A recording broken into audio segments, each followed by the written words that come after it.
Improved significantly since coming to the Bart Cummings stable, formerly trained by Graham Norman from Sydney. I think this horse is in with a top place chance. Now, what about Marble Halls, Joe? This horse has had such a rap on him since he really took over the Brisbane Carnival a couple of years ago, and then he came down. He's really been disappointing. He didn't run up to his best form in the Melbourne Cup. I don't think he struck his best form in this preparation, but he's pretty short on the tape. Reflecting on that Queensland Derby form, I think people tended to overrate the horse a little bit coming out of that race, because the form really hasn't held up all that well throughout his career since. He tends to be a little bit disappointing sometimes, Marble Halls. He can sometimes strike a bit of bad luck. His runs this time in have been good, particularly last start running third in the Carline Cup. He was making a lot of ground up the inside. He is certainly the major chance here. Yeah, and he is a Flemington horse too, Marble Halls. Don't forget that. Number 8, Rustic Dream, is one of the most improved gallopers we've got racing here. Mick Price, the trainer, Michael Carson, the rider, was a very good effort when third behind Dane Ripper at Caulfield. Prior to that, had won very impressively in Adelaide. This horse just keeps stepping up and answering. He's in fantastic form at the moment. He's probably not, in hindsight, up to the class of the horses in this race, but I think the current form that he's showing, he can't be dismissed at all. His run last start was good. Batavian's one of the roughies in the race. Graham Rogerson, the trainer, Darren Gauci, the rider, and it was possibly responsible for the defeat of Might and Power in that race at Caulfield when Batavian went mid-race, which activated Willoughby, which in turn activated Might and Power, and the race was on 1,000 metres from home. Yes, that's right. The horse's run last start, like you just explained, was a bit dubious, but I think today probably leave him out. He's probably not up to them. He's Regal, number 10, is flying very high for Grant Dalziel here. Brett Prebble, the rider. Rough chance here, Pete. Yeah, I think rough at best, around the $77 mark.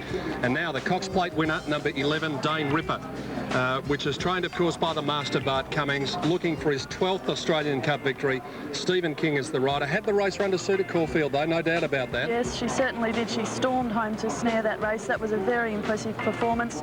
Up over the 2,000 now. She's in fantastic form. She's been working very well at track work during the week, and with Bart Cummings once again at the helm here, how can you dismiss her? She's got to be the best chance. There he is, the master Bart Cummings, maybe about to win the Australian Cup for the 12th time. And what about the Victoria Derby winner, second coming? Big odds here. He's going to roll along in the front now that Might and Power's not running.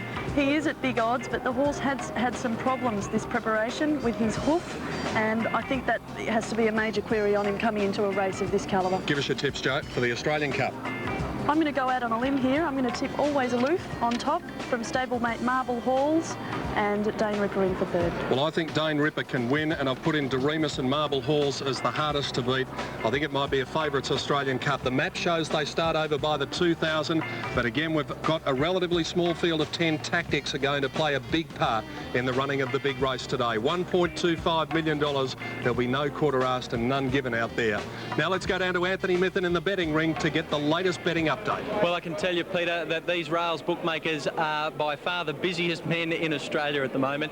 They are fast and furious at the moment, trying to take everyone's money. The money is for Dane Ripper. She's hovered around about the half each way quote and has pretty much remained there, perhaps a shade under. So the 290, as I look up on the screen, you're getting on the tote, is about what you're getting on track. All the other runners seem to be a little bit better value down here in the ring. We've got Dorema showing 640 at the moment. Also, we've got Always Aloof at 710. That's good value for tote punters. And Marble Hall, second pick down here, second pick on the tote as well at 460. So it should be a great race. Just for the record, I'm sticking with Dorema. See if the old timer can come through yet again, Pete. Back to you and Joe. Well, we're going to be talking to a man who should be going out now on the Caulfield and Melbourne Cups winner and going to the stalls, Jimmy Cassidy. He'll be joining us on the other side of this break. They're on their way to the stalls for the AAMI Australian Cup of 1998.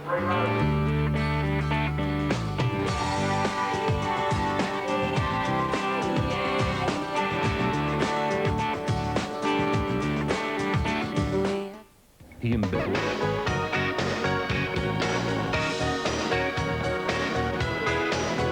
Live around Australia on Network 10, you're watching AAMI Australian Cup Day. Candidates are going to the stalls. Unfortunately, not amongst their number is the Caulfield and Melbourne Cups winner, Might and Power, and the man who would have been riding him, Jimmy Cassidy, has been kind enough to join us.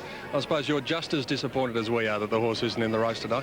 Yeah, definitely, Pete. You know, for Nick Moratis and Jack and naturally Alan, who's been down here for some weeks with him, and But, you know, that's racing. As long as he's 100% in himself and hasn't completely broken down. I think the report is that there was just a bit of swelling in the leg. I haven't been in touch with him yet to see what the injury is. But, look, as long as he's all right, Pete, we can get him back to Sydney and look forward to the Sydney Carnival with him. Well, there's the horse you touched off in the Melbourne Cup by a breath, De Remus, and it would have been a great match today. And, of course, throw in the Cox Plate winner and Dane Ripper. It was going to be one of the races of the year. But that is the most important thing, that the horse is OK. Well, that's the thing. As long as he's all right, he can come back and race in Sydney. And as I say, from what the injury is, 100%, I'm not really sure, but I'm sure they'll patch him up and look after him at home.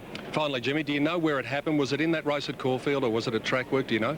I honestly don't know, Pete. As I said, I haven't been in touch with him, but it could have been at the track, I think. You know, he could have just bumped it working, or it's something minor, but obviously the best thing, taking precautions and not running. Yes, indeed. We thank you for your time, and hopefully we'll see the partnership reunited very shortly. Oh, I hope so, mate. Jimmy Cassidy, who should have been riding Might and Power, but unfortunately a scratching from today's Australian Cup. There's Marble Halls out behind the gates. Anthony Mithun has some late news in the betting ring. Well, its second coming is certainly not going to vie for favouritism, but it's come in considerably. So turn around. It's it's in another point as we speak. It's fifth in the order of betting at the moment, showing about $10 on the tote, which is good value. So that gives you some indication of where it is. Well and truly in single figures, and is the plunge horse here. Dane Ripper still the favourite, but get on to second coming. Back to you, Pete. Anthony, thank you. Very quickly, the thoughts of Alf Matthews as the gates are loaded up for the Australian Cup. Well, Peter, I've never really been a Marble Halls fan, but it's got to be a genuine chance in the race as Dane Ripper. But I'm going out on a limb.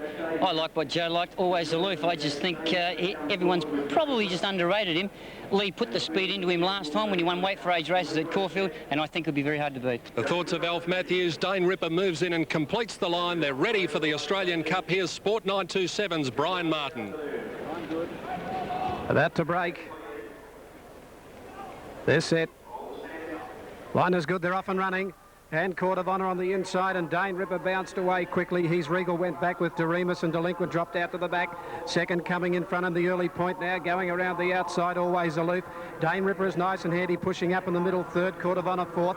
Fifth the outside, then Marble Halls from Batavian. He's Regal. A length for the back in the race, Rustic Dream, Delinquent and De Remus last of all. Up to the 1700 metre mark they race, and the leader second coming, the Derby winner in front. Nearly a length to Always Aloof, and Court of Honour third on the fence. Dane Ripper's got into a good spot now to be running fourth, one off the rail now. Over on the inside, fifth is Marble Halls as they slow up in front. A length and a half further back, he's Regal. Batavian outside it, two to Delinquent, a half Rustic Dream. And they slow to a crawl, and De Remus is last of all. Into the back at the 1300, and the leader on the inside, second coming, nearly a length in front. Always Aloof is up second. Third on the inside is Court of Honour, a length further back, Dane Ripper fourth. Right behind it, Marble Halls running fifth. Two to Batavian, one he's Regal, two to Rustic Dream on the inside, then Delinquent, and two to De Remus, who gives them 10 to 12 lengths last of all. Charles is dictating his own terms out in front of the 1,000 metre mark on second coming. It led by a half length, Always Aloof, who's not going to let the leader get away at the moment. Two further back, Court of Honour. Dane Ripper is following Always Aloof, 2 lengths to Marble Halls, a half further back, Batavian. 1.5 further back in the race, Rustic Dream, then he's Regal, and the last pair are De Remus, who's gone up on the outside of Delinquent.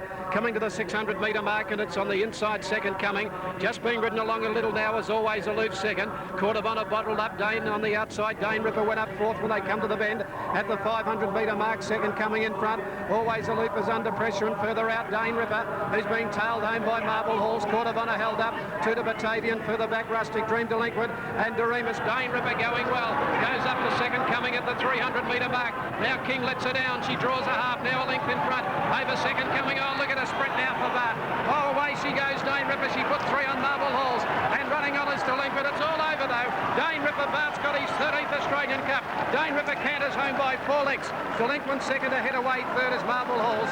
Then further back, Always Aloof, and they're followed at the head of the others by on the inside, Court of Honour from his Regal, Batavian.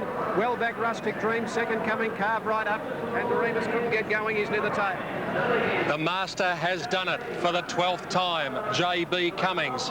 Dane Ripper has absolutely donkey-licked this field in the Amy Australian Cup. She strolled up to them under double wraps from Stephen King at the 300. 200, Joe. She was the best horse in the race. No question about that today. She's brained them. Clearly, look at that huge margin there. Awesome performance from Dane Ripper. And the thing is, too, that Bart's done what he does so often. Not only has he won a big race, he's trained the second horse as well, Delinquent. He is the consummate freak at training Australian Cup winners. There is no question. Well, I tell you what, the master himself is a bit lame. He's limping around at the moment, but you couldn't say the same for Dane Ripper. That was a stunning performance. They rolled along. The pace was pretty true in the middle stages. Second coming, Greg Childs just allowed him to roll in front. But Dane Ripper at the 400, it was just a matter of when Stephen King was going to let her go. And when he did, the race was all over. Not only that, but Quinella-ing the race. Delinquent finishing second. What an enormous run it was from him too. And Marble Halls has finished third in the race after racing with his mouth wide open for the entire distance of the race. But no excuses at all. The best horse has won. The Cox Plate winner at 2,000 metres in the spring. And Dane Ripper has again proven herself one of the finest racehorses in this land. Here's the replay, and look at Stephen King just giving Dane Ripper an inch more leather at the 200, and in a couple of stride she dashes away by 2 lengths, and that was the end of it really. It was just up to decide the minor placings. There's Delinquent in the white cap on the outside, putting in the big strides at the end, and is going to run home into second placing very shortly. Third, number 7, Marble Halls. Officially fourth was Always Aloof, which was up on the speed today, and fifth was number 2, and that was Court of Honour. But that is a hollow victory for J.B. Cummings. He is the winning trainer and one of the great trainers of our time. Anthony Mithen is over there now. Let's have a word with Bart Cummings after his 12th Australian Cup victory. Congratulations, Bart. A thrilling win. Yeah, she's done the job very well. It was a very impressive win, and very pleased for the owners and the jockeys on form since he came back from Hong Kong, and it was a terrific win. It's your 12th Australian Cup. Where does it rate in the scale of things? A bit early, perhaps? What was the question? Your 12th Australian Cup. Where does it rate in the scale of things? Oh, well, they're all good to win, and it's nice to win this Australia's, one of Australia's feature weight for age races. A dozen times makes it pretty good, I suppose. Can we begin to start to compare her with Let's Elope, or is that going too far? Oh, well, she was very good, Let's Elope, and this filly's got a little way to go yet, I think, but she hasn't won a Melbourne Cup. Let's Elope won the Caulfield Melbourne Cup, and I think they're all my little mates, and I wouldn't like to try and put one down and compare them like that. She's well on the way anyway. Well done, Bart. Congratulations. Yeah. Thanks very much. Bart Cummings, after 12 Australian Cup victories, the man who rode the Caulfield and Melbourne Cups for him on Let's Elope, Stephen King, rode Dane Ripper today, and here he is with John Letts. Yeah, hey Steve, what a great win and what a great thrill. Listen to the crowd. It was a great win, Johnny. She travelled easy all the way. I got to the front a bit earlier, Johnny, but she was going that easy. I had to get going, you know? Yeah, and Steve, you know, when you went to the lead out there, I thought, gee, you got a long way from home, but you must have been travelling real well. I was very confident, Johnny. I knew I had plenty of horse left up my sleeve, so I was able to go to the front earlier than what I wanted to. And I think if Might and Power had been in it, he might have had something to chase today. I think she would have pushed him. She's going very well, as I said. You know, I can't fault the way she's been prepared. Yeah, good luck, Stevie. Thanks, Johnny. Stephen King, the winning rider, just back from Hong Kong, and he is, without question, one of the top jockeys in this land. And this mare, who surprised everyone in the Cox Plate, is now receiving a wonderful ovation as she comes back into the winner's stall after the Australian Cup. A completely dominant performance. And what about the master, Bart Cummings? I think if you looked up laconic in the dictionary, you might find Bart's picture there. He never really seems to be that overexcited. I'm sure he is on the inside. He should be too. To win 10 Melbourne Cups, 12 Australian Cups, he's the greatest mentor of our time, I think, perhaps of any time. And he's pulled up a bit sore today. He's got a few broken toes and he's limping around and moving a bit slower, but it doesn't really matter. He's moving pretty quickly down to the winner's stall to congratulate Stephen King. Darren Beedman, eat your heart out. A star jump from Stevie King off Dane Ripper after the Australian Cup. Delinquent running on a horse of the future. I think a lot of people thought he might have been flying a bit too high today. They forgot that he's also trained by a fella called J.B. Cummings. And Marble Halls battling on to run his usual honest race third. The time was 2:2.4. That was 2.6 seconds outside the record. So the pace was steady, not quick in the middle stages. And by the time they reached the 400-metre mark, it really was a foregone conclusion that the favourite was going to win. Dane Ripper takes out the AAMI Australian Cup. We'll be back with the correct weight signal, the official dividends and the presentation to Stephen King, Bart Cummings and the owners of Dane Ripper after this break.